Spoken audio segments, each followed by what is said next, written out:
So it's before like Wednesday, right? Yeah, it's Wednesday. And a continuation of a continuation of a continuation. We're gonna rip the last two of Traumatic. And today is where we talk about the funeral. The funeral was on May 23rd, 2012, which is actually the anniversary, clearly, right? Coming up. So you know how I said there were a few things like I refused to do in the hospital? Seeing him again was one of them.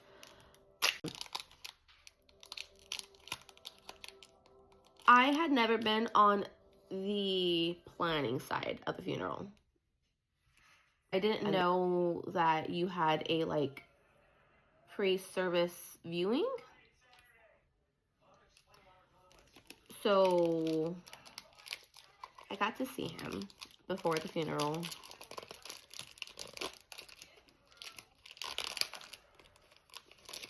That was cool. Wasn't cool. To be fair, I don't remember much of that day. I was completely sober.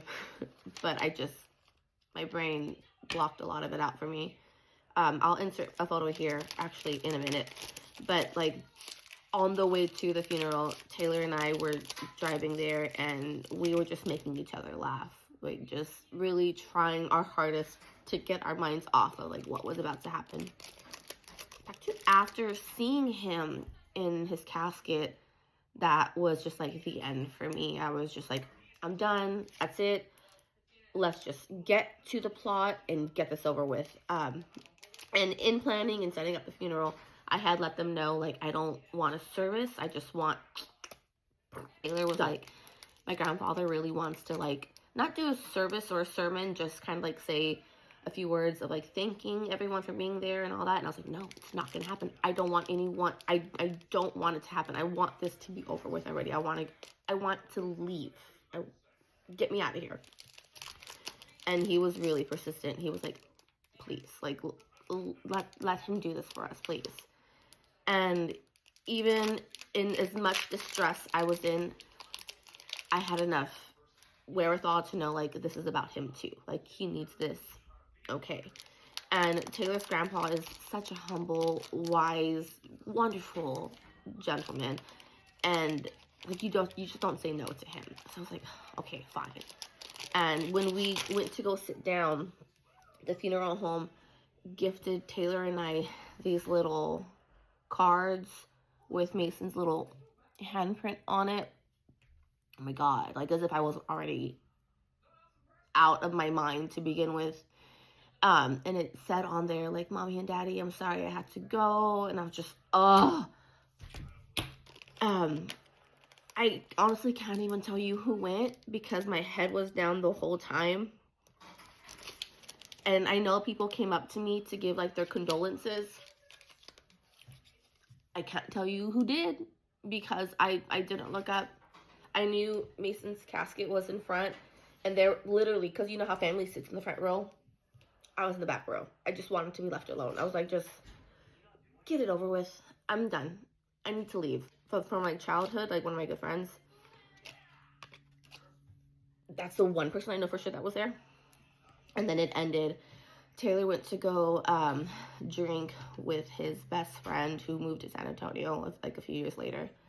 And I remember being like a little bothered because like I needed Taylor, but like that's what he needed.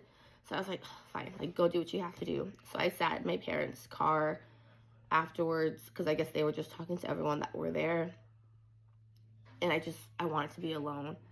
And my best friend came in the car and she just held me. I started crying with her. And then 2 more of our friends who were sisters came in the car too.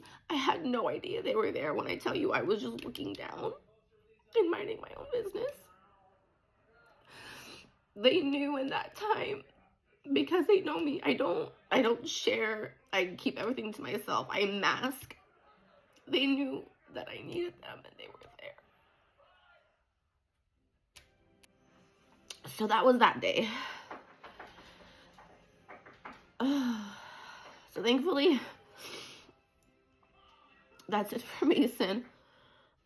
the rest of this is just going to be talking about Oliver and his surgeries, his near-death experiences, and it'll be more positive from here. A few more negative things, but positive from here.